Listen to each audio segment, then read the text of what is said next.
annual year in review from Universal Storage Group.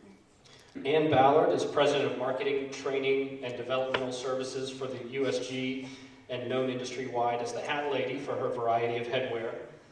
Ann has served on the SSA Board of Directors and is a two-term past president of the Georgia Self-Storage Association. Sarah Beth Johnson serves as VP of Sales and a valued member of the leadership team at USG. She bears the responsibility of upholding a positive image for USG's brand services at both national and state level events. In addition, she plays a pivotal role in educating how USG can assist in prospective clients in attaining their strategic objectives. Sarah Beth also served as a board member for GASSA and chairs the auction at our annual conference with South Carolina. With more than 23 years of experience in the storage industry, Lou Barnhold has become an important part of the USG team and was recently added to serve on the company's leadership team, where her experience and thorough management style help steer the company forward. Lou holds a BA from Syracuse University, as well as a CSSM designation from the National Self-Storage Association.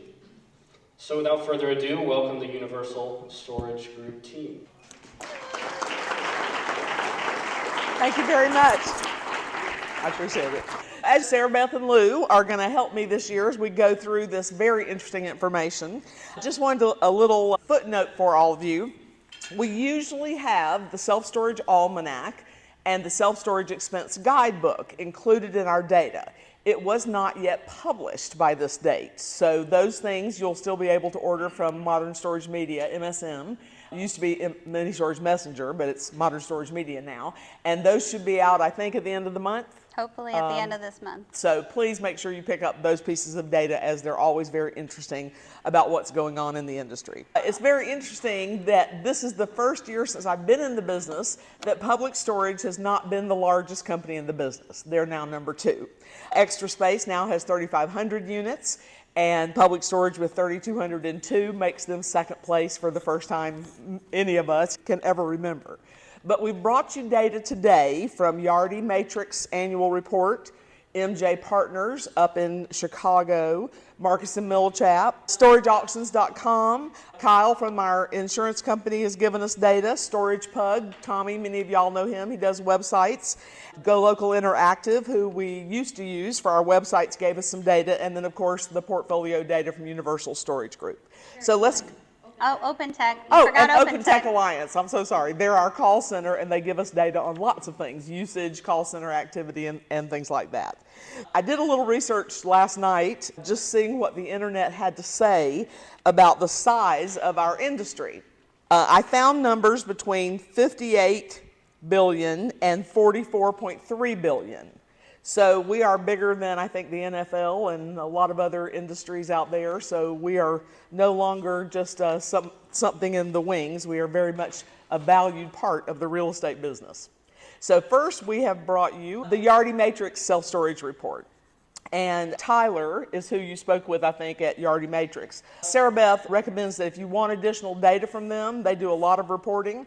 We don't choose to use their software, but their data reporting is very good. Tyler would be the young man to speak to here, Tyler Huebner. We've given you his contact information. But very interesting in the data is that they recently attended the New York State Self-Storage Association, and they had Key Bank there. It was a forum in New York City in January. And the mood at the event was cautious optimism. I think all of us in the storage business have been guilty of cautious optimism our entire career.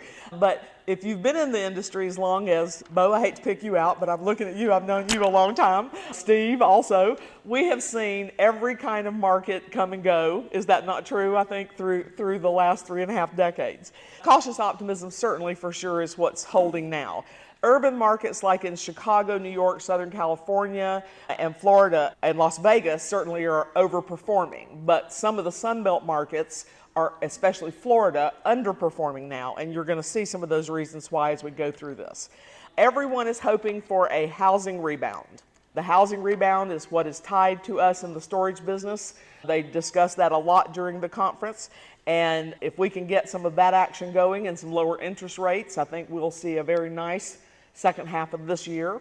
But transactionally, as Jane Sauls will tell you, it's pretty much on hold right now. Not a lot of activity going on out there for the brokers. Mike, would you say that's true? Absolutely. Nationally, the Yardi tracks 5,073 storage properties in various stages of development. 871 under construction, 1,980 planned facilities, 621 on the wish list, with 1,510 abandoned. They just won't pencil out, and 91 have been deferred. Many of you, as developers and operators, also know people whose projects have not penciled out because of the current interest rates and the cost to develop. The share of projects in net rentable square feet under construction was equivalent to 3.7% of existing supply. The reason it's important to know this number, the percentage of existing supply, is, as you'll see in some of the data we're going to show you, Atlanta is off the charts with 3 times that number. And we've all felt it. Trust me, those of us who operate in Metro Atlanta, and the data proves it. But the industry, I don't believe, will be able to sustain a constant 3% of existing supply added every single year in and year out.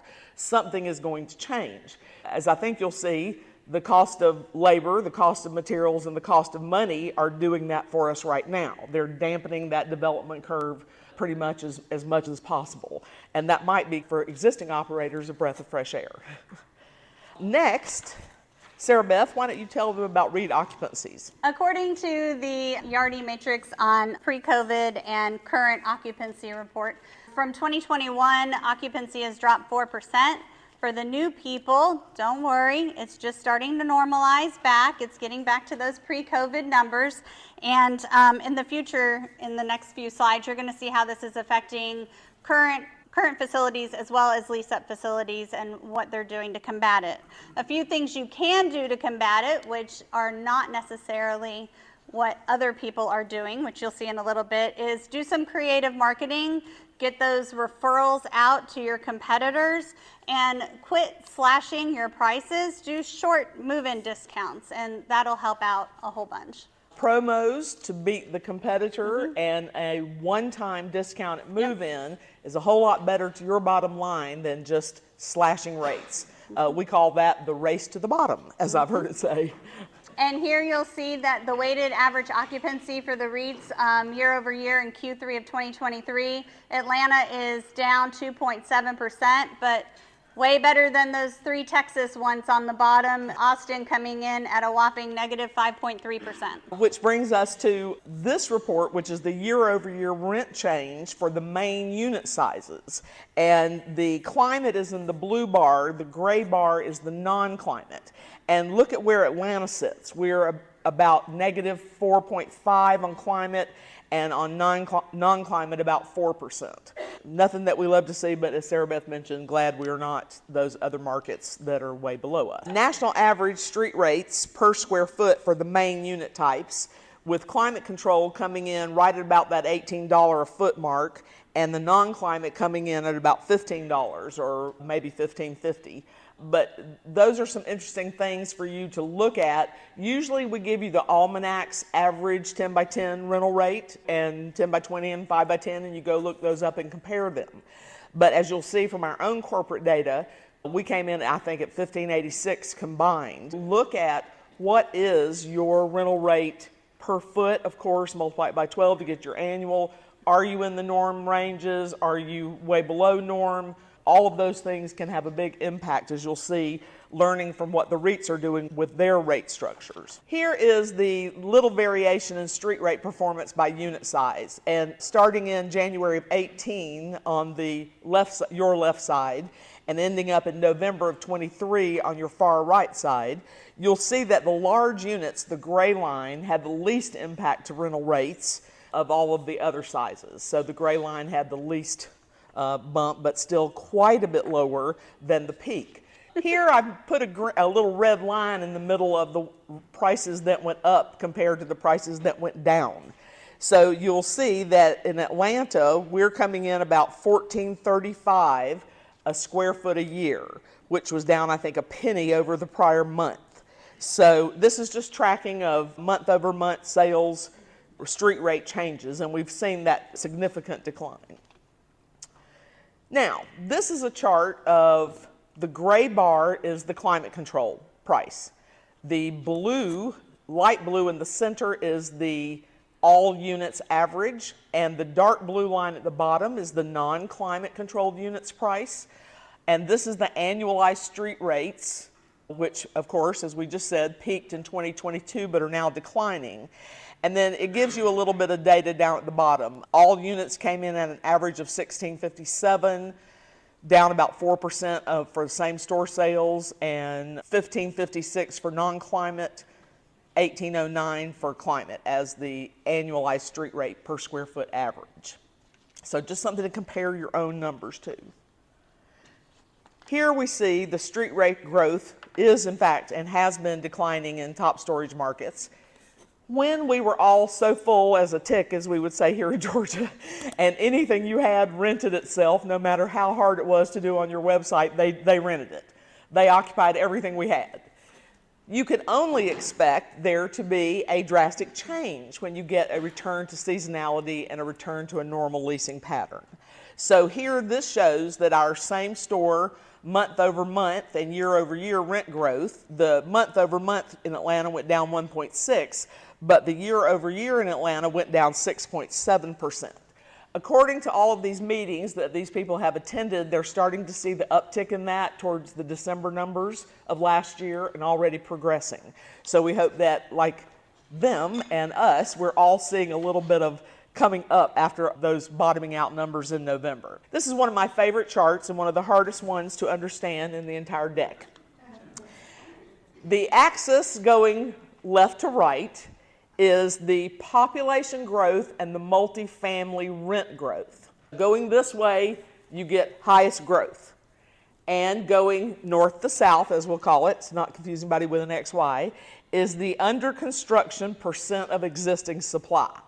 So obviously, as you get more supply, you don't want to be in that top left quadrant. You definitely want to be in the bottom right quadrant. The only green dot in the whole thing is New York City. Who is not surprised? They have a very low per capita self-storage product in New York City because of the cost to develop in so many ways and the length of permitting. The colored dots, for example, indicate that yellow dots are a negative 4.9 to 0% rent growth. Green dots, which is what New York City is, a 1.5 to 4.9% rent growth. You definitely want to be over here with New York City. Atlanta, as you might see, ladies, can y'all point out Atlanta to them? Sorry to make you walk in front of the camera, but I mean in front of the... Lou can probably reach it better than me. Thank you. We're in the quadrant we don't want to be in. But just to give you a glance in time, this is the snapshot of the self-storage major metro summary of the new supply pipeline with equal weighting of the population and multifamily rent growth. It is a little hard to understand, but once you get it, you certainly want to be over there in that bottom right quadrant. Next, we're going to talk about stabilized properties. Here we're going to see that properties built 3+ years ago are able to keep their rates a little more level than those built a year ago. And we think it's because, and you'll see later on, there are so many brand new people getting into storage that are moving out to rural markets and may not come to GASSA and may not get educated. So all they're doing is trying to lower their rates to boost their occupancy and keep up with their performance numbers, whereas the stabilized properties are not having to do that. In fact, we just had a client call, and all the people in their area, they're in a rural market, and everybody has their rates so low. And I was like, why? Y'all are going to have the nicest, newest facility. Put those rates up. Everybody's full. You don't have to discount your rates down to what they are if everybody's full. And he goes, good idea. And in this graph, to make it a little bit easier, the properties built 3+ years ago are that top blue line that you see. The properties built 2 to 3 years ago are the next dark blue line. And then properties built 1 to 2 years ago are gray. Properties built greater than a year ago are black. So here we look at stabilization, and this is another hot topic when people call about their performas, and we have heated debates in the office. The REITs consider stabilization at 85%. USG, we consider our stabilization at 90%. And right now they're projecting it's taking about 3 years. All of you new people, don't worry. It's going to be okay. You just have to get prepared. We did have those anomalies from the COVID years. Owners they come back to us and they say, the bank said that this should be stabilized in 2 years. We have the data. That's just not the case right now. So just be patient and it's all going to work itself out. And if you force us to put a number in there because you think the bank wants to see it, you're going to see a fat disclaimer on there. We told you it's going to be written in big letters at the bottom of the page. A realistic lease up based on the type of units that you have, because each unit type leases at a different rate. You can't just jumble them all together and say lease it up at 3%. That may or may not be a true thing. Making sure your lease up is accurate and accurately forecasts the negative cash required to get the property into cash flow, that's the loan document you want. The one that's true and that's going to be well prepared for. Right now, according to Yardi, there are 631 prospective properties, 1,940 in planning, 883 in construction, and 1,798 in lease-up supply, and that's for the trailing 36 months. Again, development is shifting to the smaller markets with less experience, people getting into the business. So if you have friends out there, get them into GASSA and let them learn. And then that's also what's attributing to the declining rates out there, is that people, again, like I said earlier, aren't knowledgeable enough to search the market, see how full everybody is, and know that they don't have to discount their rates to bottom levels to get their place full because everybody around them is fairly full. Or know that perhaps they shouldn't be building an ego property just because they want one and everybody else they know has one. They should have one that the feasibility bears out the numbers, bears out the cost of construction, the cost of the loan, and the negative cash.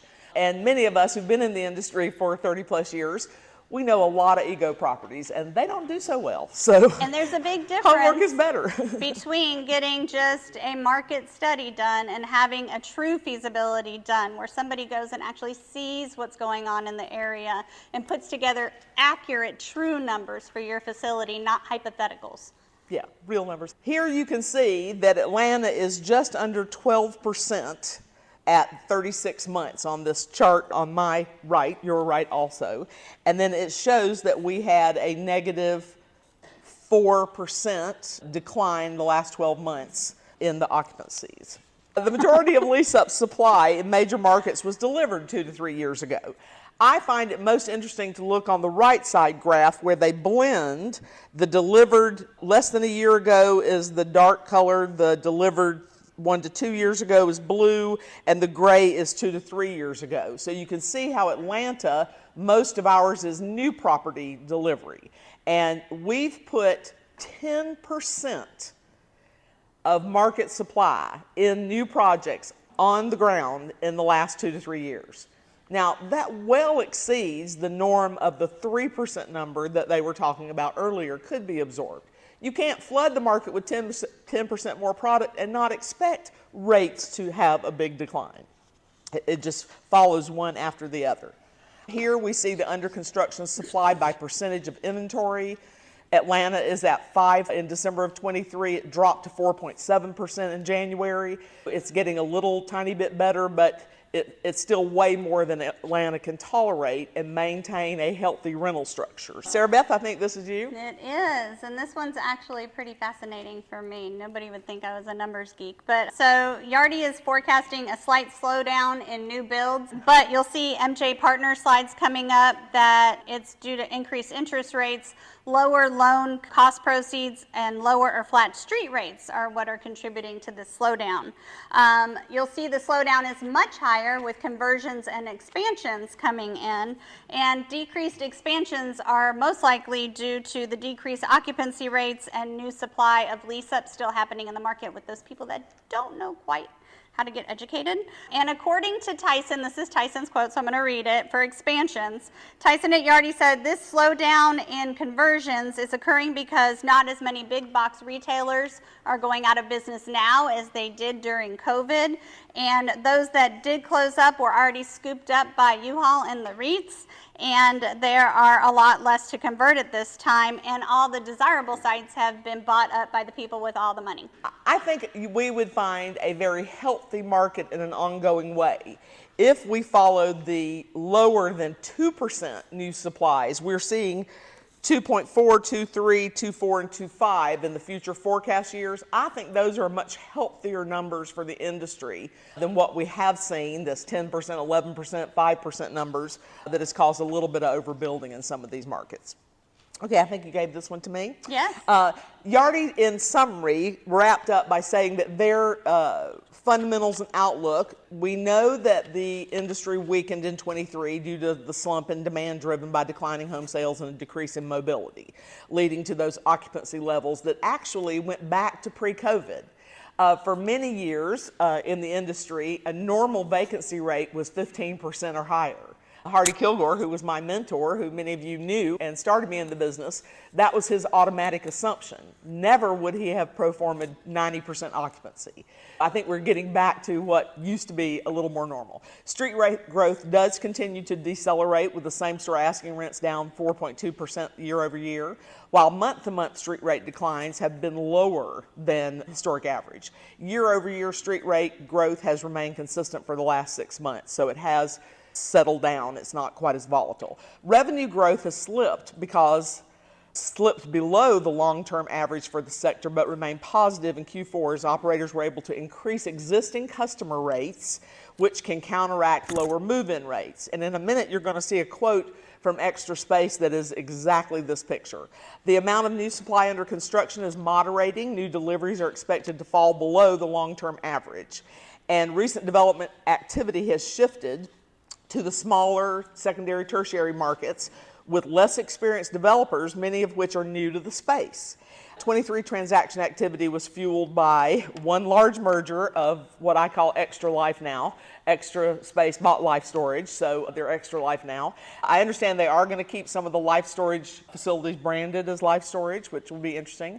And Simply was acquired by Public Storage, and their biggest offering, I think that was a $22.2 billion sale of the Simply portfolio to Public Storage. But otherwise, sales activity for 24 is dampened, and it's driven by loan maturities, a third of which are CMBS loans. All those loans coming due is going to have a volatile effect on the industry towards the end of this year and first of next year. So let's jump in and see what Marcus and Millichap has to say. The labor markets are tight as hiring decelerates. Even though some layoffs were done in the tech industries, that really doesn't affect the greater. Most of the labor market growth came from leisure, hospitality, healthcare, and government. Just a little tidbit there. On your right side is the self-storage supply-demand trend, showing vacancy rates hovering right at about 10% at the end of last year, and cap rates, completions, coming in at 2023 with about 8.5. 8.5, thank you so much. I'm trying to read that, backing up at the same time. Mergers do expand the influence of the REITs now that they are just the two top companies, or almost 7,000 properties. Can you imagine? I would never have thought that. But we do represent a bigger chunk of the pie, as you'll see in one of the next slides, where it's the REITs and the top operators and then the standalones. That is starting to shift, as many thought it would when takeovers and consolidation was happening about 3 years ago. Let's go ahead and jump to the next one. Here you'll see that the largest operators command a notable market share. That's not easy to say. With the public companies being 36% now, all other large operators are now 22%, and then all other entities are down 40%. If you looked back 10 years ago, that would be of almost 65 or 70% other non-REIT, non-large operator. So just look at how that consolidation has shifted that curve and the way that pie chart looks. Top markets by space additions. We're not proud to be in this. Atlanta should not be in this, but we are. With over 150 million square feet, no, 1.5 million, sorry, I had to look at the decimal there, added just to the Atlanta market in 2023. We were right there in one of the top additional markets. These are just some additional pieces of data we gathered from Marcus and Millichap on employment, The vacancy rate came in, like I said, at 9.6% at year end. We were all expecting that. The square feet, 48 million square feet, were completed through the year, and that year over year asking rents did in fact drop 2.3% or more depending on their market, with roughly 8.7% above the immediate pre-pandemic years. So rates have come up. If you took the pandemic years out, there is some growth there, so that's the silver lining to the chart here. Investment sales trends. Take a look at that cap rate finally going up. I read another report that said it's been bumped. Michael Milley, am I pronouncing his last name right, David? Okay. He is now Cushman & Wakefield and put out a report that in August that said that his average cap was 6.5%, whereas Marcus & Millichap reported an average cap rate in the same time period as 5.1. If you're a Class A property in a metro market, you're driving the lowest possible cap rate. All right, now let's jump into, oh, by the way, here's an interesting tidbit for you. Valuations, according to Marcus & Millichap, came in last year at an average $165 a square foot. Do y'all believe that? Okay, that's what I thought, because I found that interesting that they would quote that number as an average. They must be only dealing in Class A properties. And then they recommend or stated that the Sunbelt states, that's either 15 or 18 states across the bottom of the country, which we're included, depending on how you define it, is going to see 55% of the nation's population by 2030. They're all coming down here. Y'all get ready for all those New Yorkers. Hey, New Yorkers are great. That's right. Lou's from New York. You're Canada. Yeah, she's actually on the Canadian border. All right, now we've brought you a few tidbits from the MJ Partners who have some different viewpoints before we get into our portfolio data. So let's take a jump in at this. I'm just going to read this one to you because it's important. Self-storage operators responding to challenging tenant demand with cautious optimism, heading into another time we hear that word, cautious optimism, heading into the year end due to increasing rental activity at the end of 23. Potential for more active housing market due to lower mortgage rates could lead to pent-up demand for storage stabilization in street rates during the peak rental season.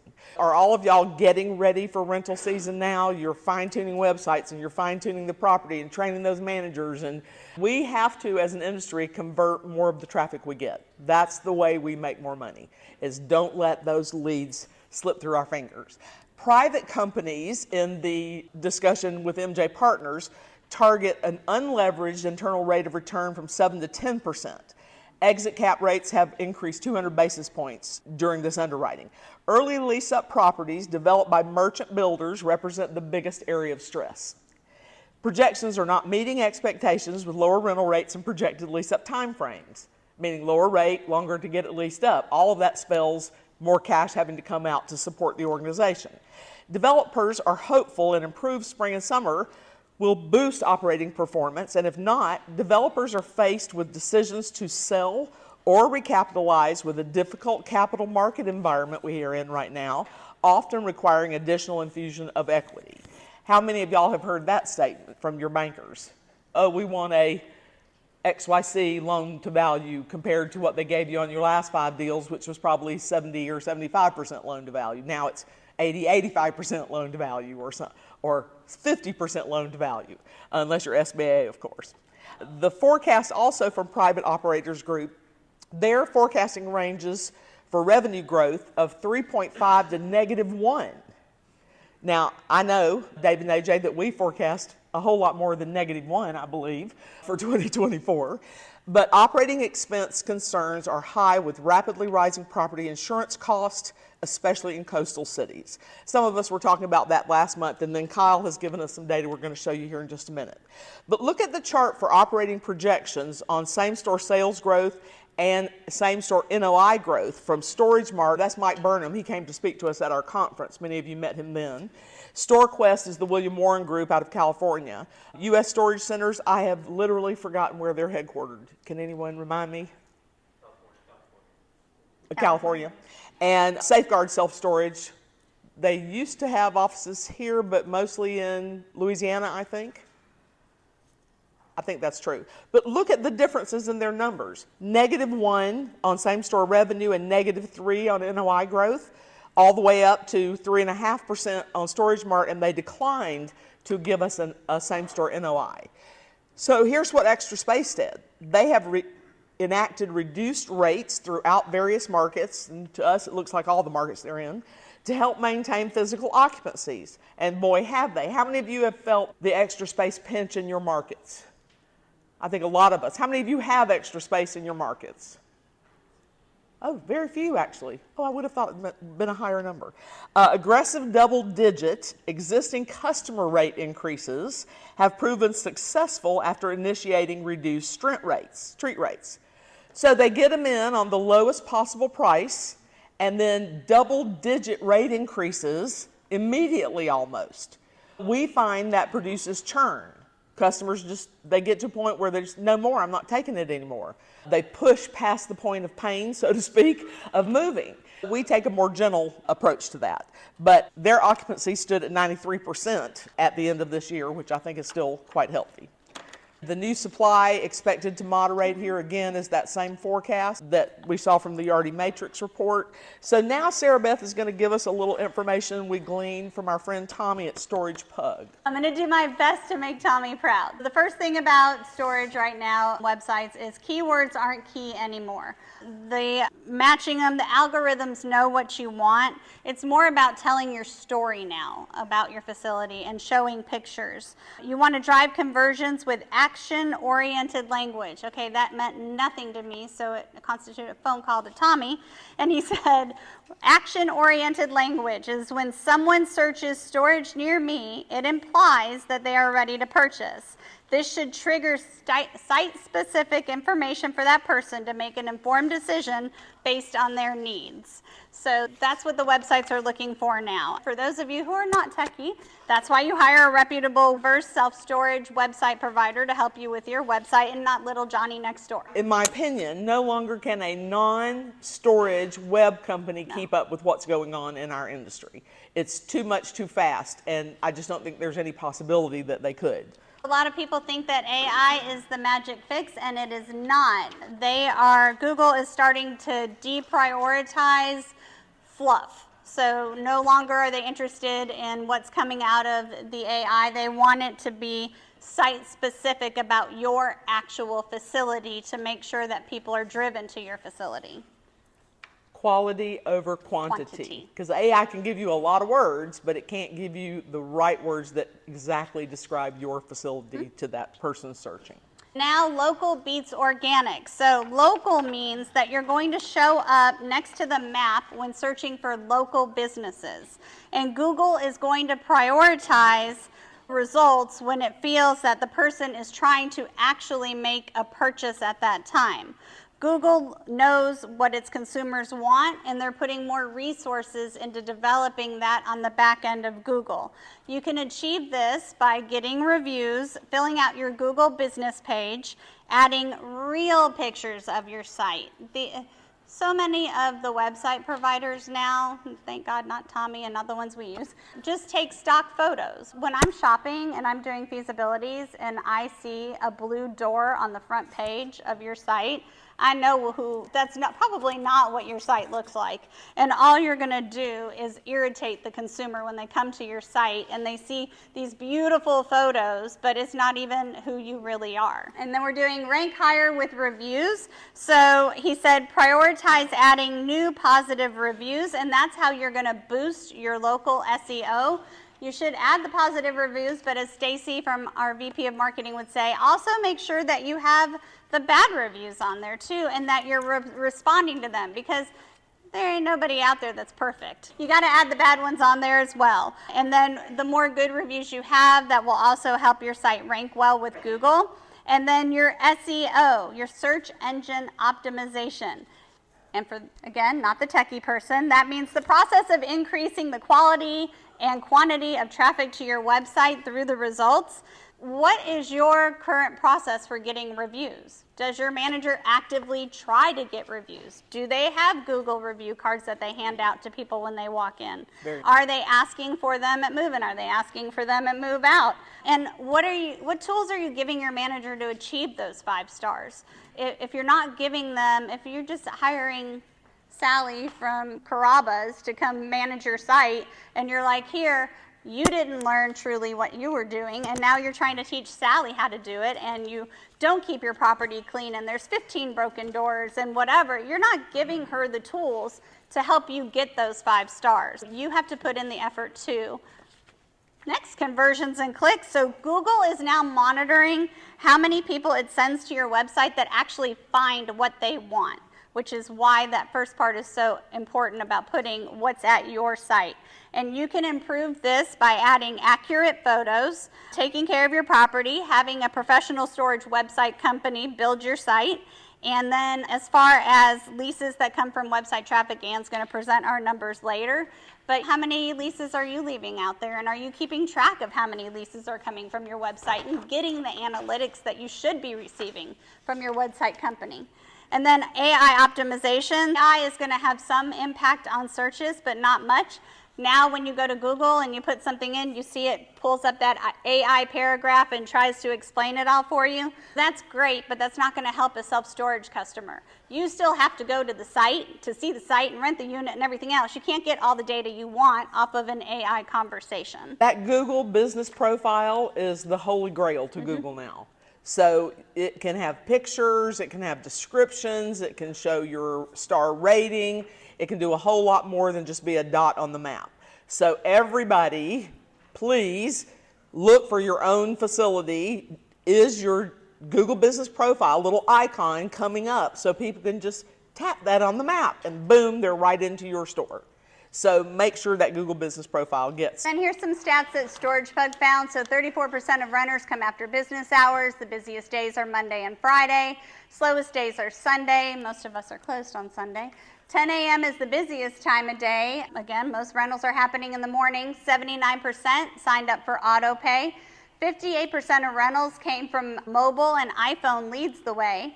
40% came from computers, where laptops led the way, and 2% came from tablets or other. So here is the QR code and Tommy's awesome picture. The report is much longer. These are just highlights from it, so you can download the full report. So we're going to go over some of the stats for Go Local Interactive, who was in charge of our website. For 2 years and no longer. In 2023, we spent $371,000 on our entire portfolio for paid media, which resulted in 411 leads, 643 reservations, and a little over 5,200 calls. If you do the math on that, result comes out to roughly $59 per lead. Per lead. And a lead not converted is just $59 riding down Peachtree and throwing it out the window. So I think to every one of you, based on what you're going to see on this next slide and what I'm sure you're each spending on pay-per-click advertising or paid advertising, getting those leads converted becomes pretty much the most important thing. This is the REIT's yearly estimated ad spend on pay-per-click advertising. Look at CubeSmart at over $35 million last year. Can you even believe that? Public and Extra both hovered at about 21 million, and Life Storage came in just under 25 million. So no wonder when you do any search on your phone, most of us are iPhone people, all the ads feature all the REITs. So you've got to play the game in local. Sarah Beth just told us, getting the right content into your website so Google picks you in the local search over the REIT who doesn't even have a property in the area. Oh, you know what we found too? One of the REITs in that market was playing with the concept like the airlines do and hotels, where the rate I got on my iPhone was different than the person sitting next to me from their desktop, was different from whatever. And I called Tommy. I'm like, how does that happen? What is it? And he said that they think that the people who own iPhones and MacBooks and whatever have more disposable income. I thought it was really interesting that one of the REITs was actually playing with that down there. It was also different depending on your location. Yeah. Like if you're Yeah, in a and your parking zip code. lot, it was a higher rate. If you're the lower rate, So pretty interesting to see if they're messing with it where you are. Speaking of searches, great segue, Lou. you can see exactly that storage-related searches are way down compared to what they were during the pandemic years. But back to the seasonality we see in a more normal year. Go from January of 23 to December of 23, that's a more normal search pattern that we see than we saw in the COVID years. So get ready for that to be consistent. And this is just some data on overall paid media for the group for last year. They count conversions in a different way than any of us do, so we'll literally skip that page. Lou is going to talk to us about some storable data, specifically Sparefoot. Okay, kind of interesting. The live facility count is up roughly 33% year over year on the Sparefoot site.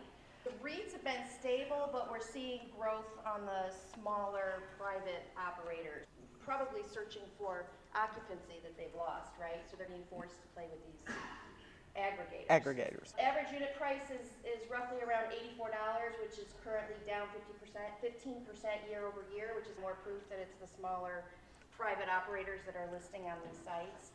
Occupancy, of course, is decreasing across the industry. Visitors up roughly 3% year over year, but reservations are down roughly 8%. More people are going, less people are sticking and reserving. The bidding, the almighty bidding. Who plays with Sparefoot? So people are bidding more, roughly 37% more. They're paying more to try and get that bigger piece of the pie.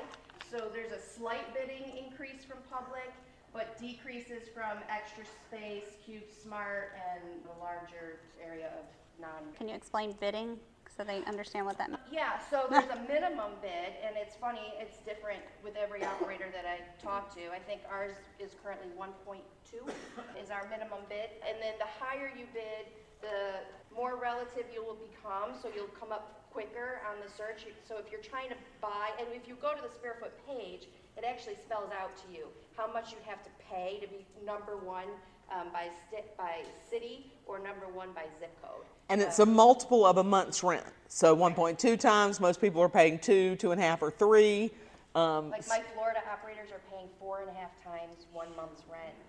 But the Florida market has taken a bath, so they have to. It's one of the games that they have to play. They're also telling us that pricing and occupancy, they're showing this trend. I gave you the extension of the hash line to what it actually ended up by year end.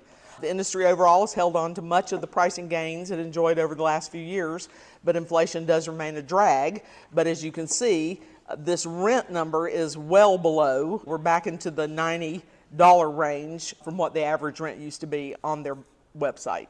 The occupancy here is again doing the same thing, no surprise there. It's just continuing to go down. Here is the Open Tech Alliance. Here's the QR code to download their 2023 white paper.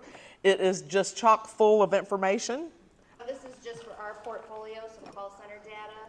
They answered we had 62,580 calls, of which 11,492, roughly 89%, were answered by the call center. They took 5,612 payments, and they did 580 move-ins. So that's just a lot of activity that would have been lost or missed if the store is not staffed or your manager is otherwise busy or not in-house. Now, for our call center, we do after 4 rings, if the manager's busy during the day, and then after office hours. So you can set up how you want your call center to answer for you. All calls first, after 4 rings, only after hours. You have a lot of flexibility there. So how you program that is important. You owners answering your own phone after hours. Go on vacation, hire a call center. So this graph is just showing you the missed calls, with like Mondays being the highest there. And basically it's just stating that if you're missing these calls and you're not utilizing a call center, which is really low cost technology, then you're losing business. And we can't afford to lose business right now, according to all the stats that we're looking at. That's right. And then this is giving you the busiest days in order. It's funny because I said this data is very different from what the data that Tommy gave us with StoragePug, and Ann said that's website versus Call center. or call center. These numbers or the information is different. This is showing that the busiest day for the call center, of course, is Saturday, followed by Friday, and so on and so forth, right down the list. And then it's giving you the percentage of tenants visit by month over on the other side. Some more white paper data, 626,000 total express pay payments in 2021, amounting to $92 million. 573,000 up from the 573,000 in 2022. which was amounting to $94.5 million. 27% of delinquent access attempts occur when facilities are closed. So having a way for that customer to pay you and then having an electronic or other type of lock that once they do pay you lets them write in, that is a great customer experience. That's what all of us are working towards. Having a website you can reserve and lease on Absolutely. and do all of those things, vitally important. Now, Sarah Beth is going to give you a wrap up from storageauctions.com, who we do our online auctions with. Go ahead. All right, 1,367 units sold for $176,000 last year for USG on their website. The best sale is no sale at all, so making sure that your managers understand and that the recovery rate on those sales is generally not very high. If you can get pennies on the dollar with a settlement agreement, that's probably better off than letting a unit go to sale, but just make sure that your managers have the best practices and knowing how to make their collection calls, their collection emails, and getting that money and saving that unit. 31% of the rent and fees of units that went to auction was collected by us. So that includes the recovery rate from units that are actually sold and the units that were saved they were written up for auction, but they never went that far because the manager saved them. So that's 686 tenants that are saved by best practices. Only 5% of the units that went to auction were unsold, which is happening across the board. Unfortunately, customers will come in, they'll win the bid, they'll take the good stuff, and then they leave. So if that happens to you, just make sure you're reporting them, because then you're going to ban them from any and all future sales, for sure. And oftentimes, if a winning bidder doesn't show, if you contact your auction people, they'll go down to the next highest bidder and hopefully get it ready for you, or you sell it as an abandoned unit. Oh. And Donna also thought that was due to more unmanned facilities. So people are not getting their overlocks done correctly. People are not being locked out of the gate correctly. So they know that they're about to go into auction, so they're going to come get all their grandmother's china and leave you with the dirty mattress. We're a partner with Storage Gives. I don't know if any of you out there are with storageauctions.com and you do anything with Storage Gives, but please go to their website and look up all of the incredible charities that they give money to. So we give 5% of our money that's not included into our sold price, and we were able to donate almost $8,000, so we were able to feed almost 71,000 children. Again, tug at your heartstrings, go to the site and sign up if you're able to. Okay, now we're going to move faster to wrap y'all up on time and get going. Sarah Beth has some property insurance updates, thanks to Kyle, and thank you for helping with that, Kyle. Hopefully I can make Kyle proud right now. 2023 saw an average of 15 to 22% increase across all policy lines. And then in 2024, we can see a 15 to 20% increase and a 30 to 40% increase on umbrellas. And this is extremely true with taxes and insurance and everything rising up. We are doing performas recently, and it has been a game changer in some numbers. Inflation and rising interest rates. Factors that are causing the interest rates are the increase of demand, the rising cost of building materials, and the labor costs associated with transporting those materials. Some people ask if there's a looming recession. Self-storage demand is influenced by the 4 Ds: divorce, death, dislocation, and downsizing, which actually can help us short term. And natural catastrophes have been escalating. Damages, and insurance, people looking to insure are forced to go with the excess and surplus markets, which are I had to look that one up, specialty market that provides general liability protection for businesses that standard insurance will not approve. And premiums are increasing. Some operators might be at risk for losing coverage unless they make certain upgrades. And please speak to Kyle. He has a whole list of upgrades that can be done to help you. There's Kyle in the purple. He wore purple for us, I'm sure. Thank you. And he will help you figure out what those upgrades are, or speak to your local insurance person. And Go ahead. Oh, I was just going to say that it's very important with the rising cost and them having to go to reinsurers to even get us bids that you don't underinsure yourself. Mm-hmm. That is just spelling catastrophe. Mm-hmm. You have other comments on that? Oh, that's what he was saying. Cost cutting can put you at risk, and you need to really be thinking in 23 and 24, and don't underinsure your assets. accurately assess the replacement cost, not just the market cost. So really have somebody come in and look at that and make sure that you're completely insured these days. We're about to take you through Universal's portfolio data and then hopefully get you out of here on time. Our company store averages, the 23 average net rentable square feet came in at 64,500. Our average unit size went up 4 square feet to 130 square feet with an average of 495 units on each property. The gross possible came in at $15.39 or $1.283 per square foot a month. Box sales dismally are down 24% year over year. So I'm sure at our training class this weekend, we'll be working on box sales. But our portfolio same-store sales increases came in the following numbers. Actual occupied unit rates, that's your economic occupancy, went up 1.48%. Unit occupancy went down 4.5%. So it's our job as smart operators to make the most money we can out of the units that we have. So with fewer units, we're making more money. Area occupancy, that's the square footage, went down 2.5 to 87%. Although our insurance sales went up by 11%, our gross potential rates went down 1.39% year over year. So I was really quite proud that they didn't go down farther than that based on all the other data we saw from everyone else. Our gross occupied rates went down 4.78%. Leasing recently with a lower price gives us a smaller income on the gross occupied rates. But the admin fees up 32%, late fees up 11.7%. Those I was quite proud of, and move-in volume for the year was down 12%, while move-out volume, thank goodness, was only down 8.5%.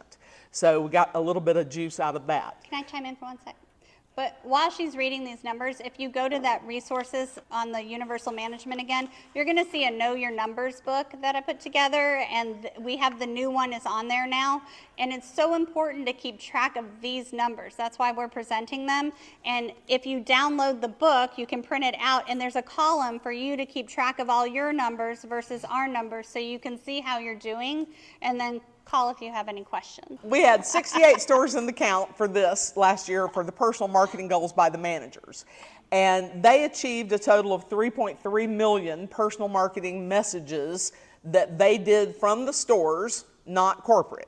And that involved 13,000 visits to local businesses, 8,600 people attending visitors at events at the stores, 107,000 people that we met at chamber meetings and other local businesses that weren't the owner of the business but were at the business, 17,000 calls, letters, and postcards, mostly probably for yard sales, 2.8 million emails, the cost-effective way to market to people you've already met, 12,000 Facebook posts with a Facebook post reach of 377,000. So it's very important that if you're on social media, your content is such that people want to read it and will share it with others so that your post reach gets to be higher. 13,314 new leases and 1,000 referrals gave us that total of 3.36 million. Our cost per lease last year came in again a little higher at $88.56. It's still below $100 a move-in. When you look at the value of the customer over their life cycle with us, it's close to $4,000 each. At a $88 cost per lease, I will take those numbers all day long. This is the hourly activity. I think Lou's going to discuss this with you. Okay, sure. So the green are your web payments, and you can just see the web folks are the ones that are doing stuff in the middle of the night when y'all are sleeping. So between 1 a.m. and 6 a.m. and then between now and midnight is the highest web activity. Leases, are kind of written primarily during the daytime hours, busiest time being between 12 and 2.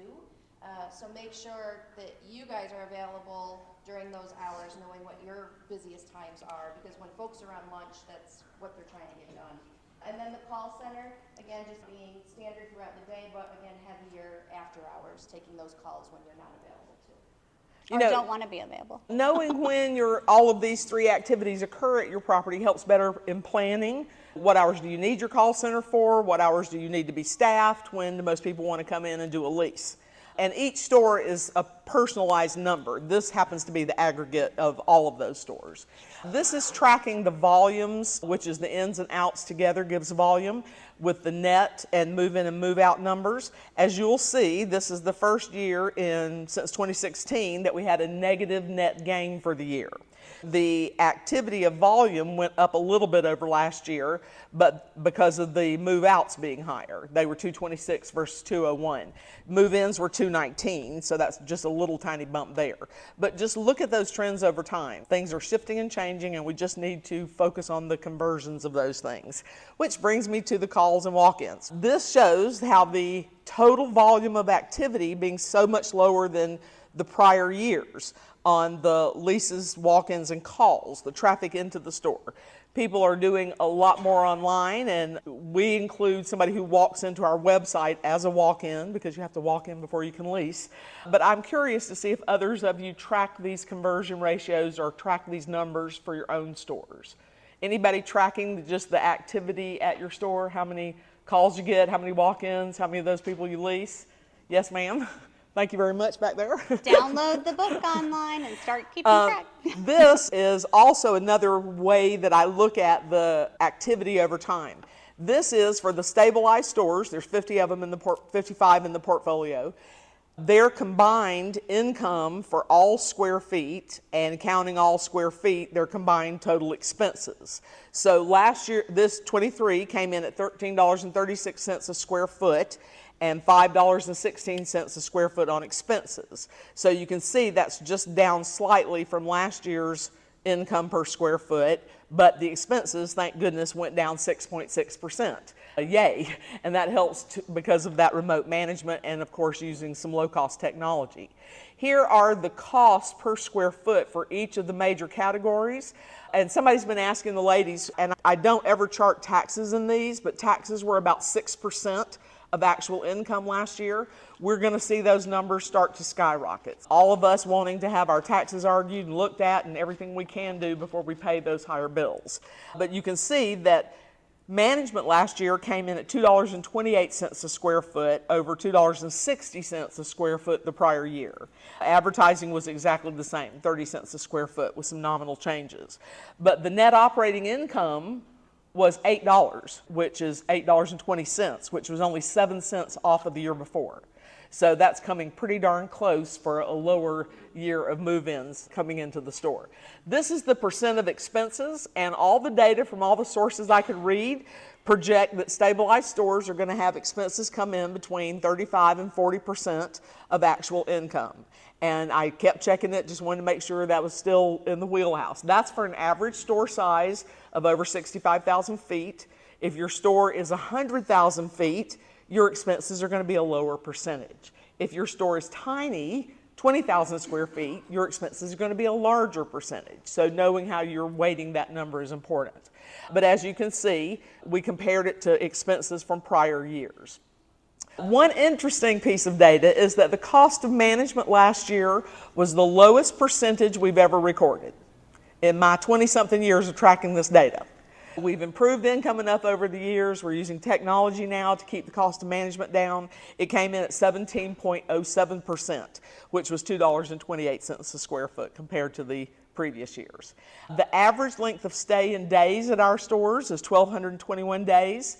I guess that's 3.3 years. And these demographics have remained fairly constant through the decades, where residential is about 86%, commercial about 13.5%, male to female is 55-45, and that seems to not be changing.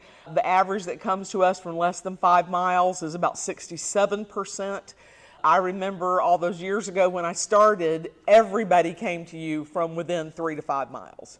That was just how it was. And now we have a little bit bigger reach on that. The customer age groups, it's important. We talked about this a little bit before today. The millennials are not showing up as a large percentage in our portfolio because we have a lot of stabilized older locations that are already occupied by a skewing of people my age and older.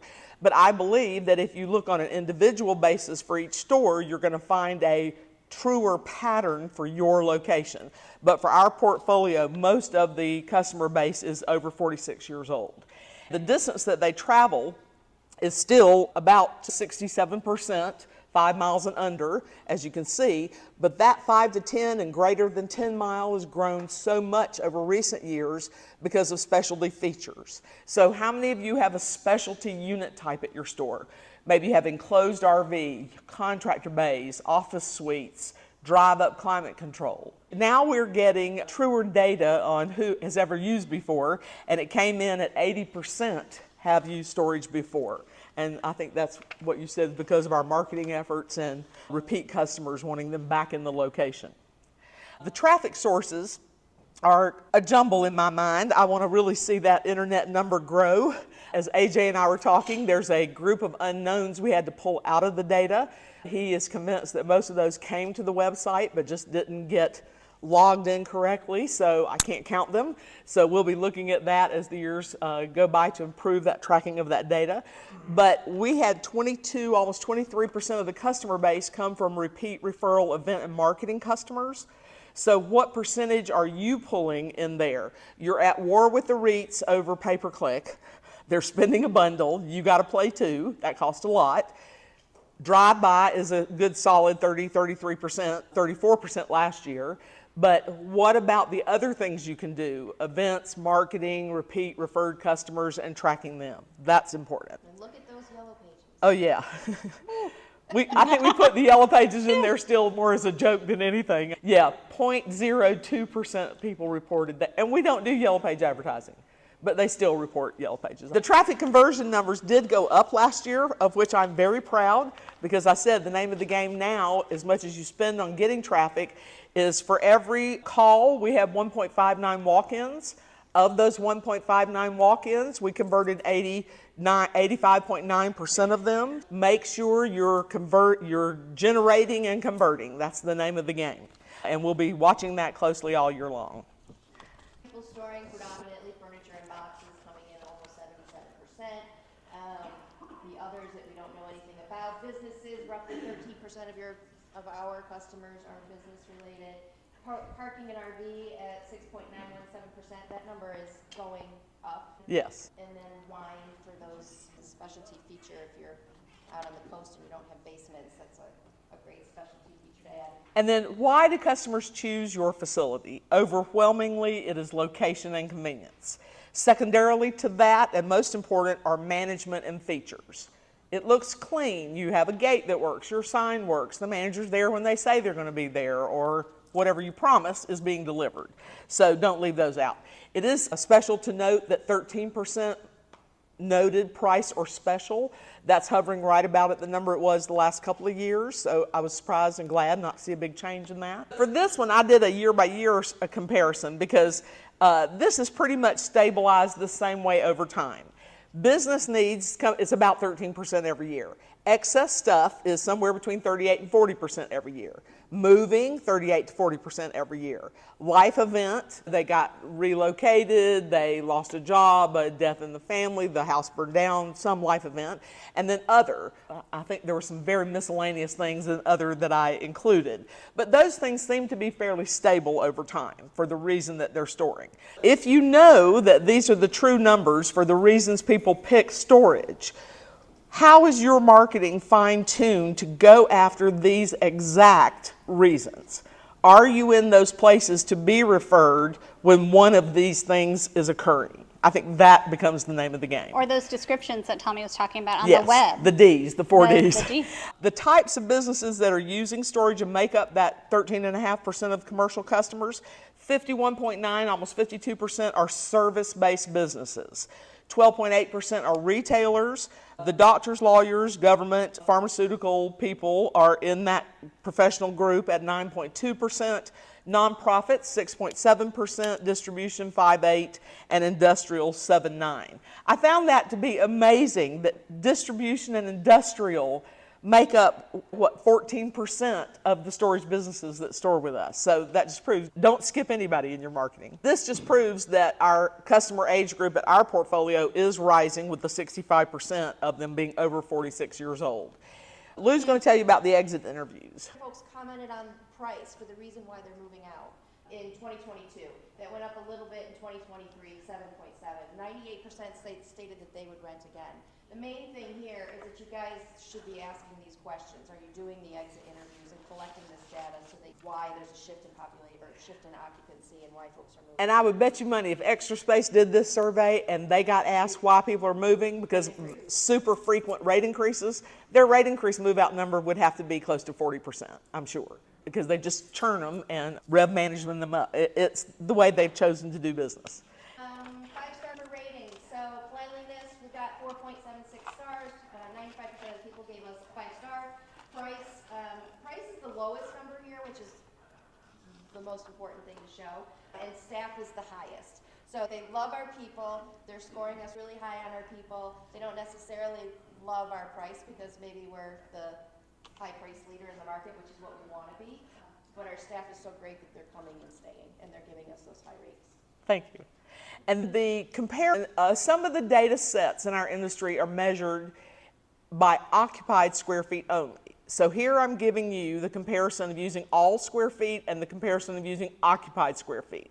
So when you look at the National Expense Guidebook, for example, you'll be able to compare apples to apples. On our occupied square feet, we had income of $15.67 a square foot and expenses of $5.99 with NOI of $9.68 for every occupied square foot. So we were fairly proud of that number, yay.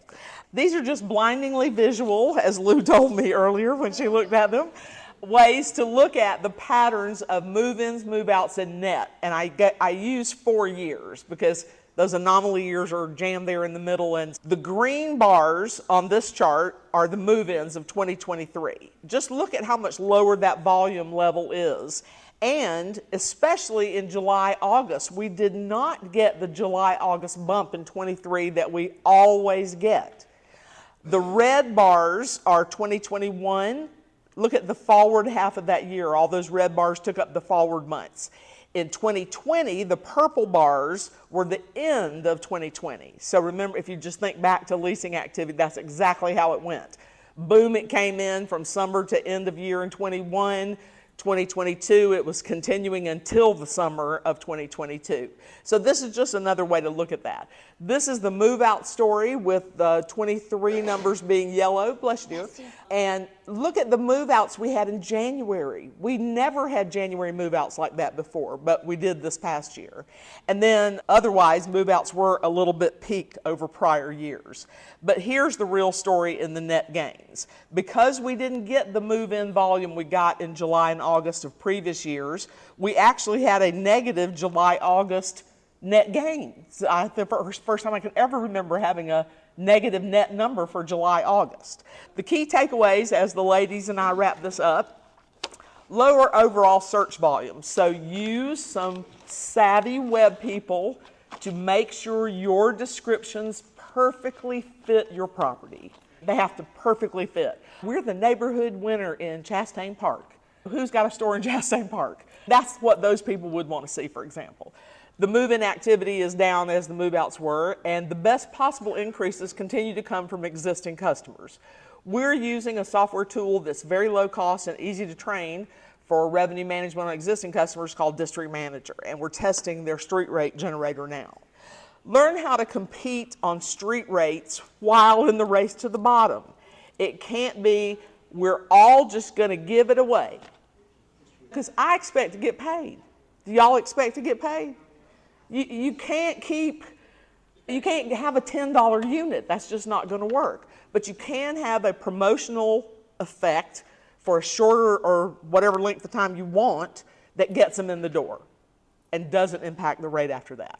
Okay, seasonality is back, of course. Higher vacancy is now normal. That 15% of years gone by is looking a lot more normal. Technology improvements are mandated again this year. Large unit current demand, RV boat demand, diversified unit mixes lease up faster. Longer lease up periods are normal for new properties, and the higher cost of money and construction materials keep many people out. So on that note, we thank you.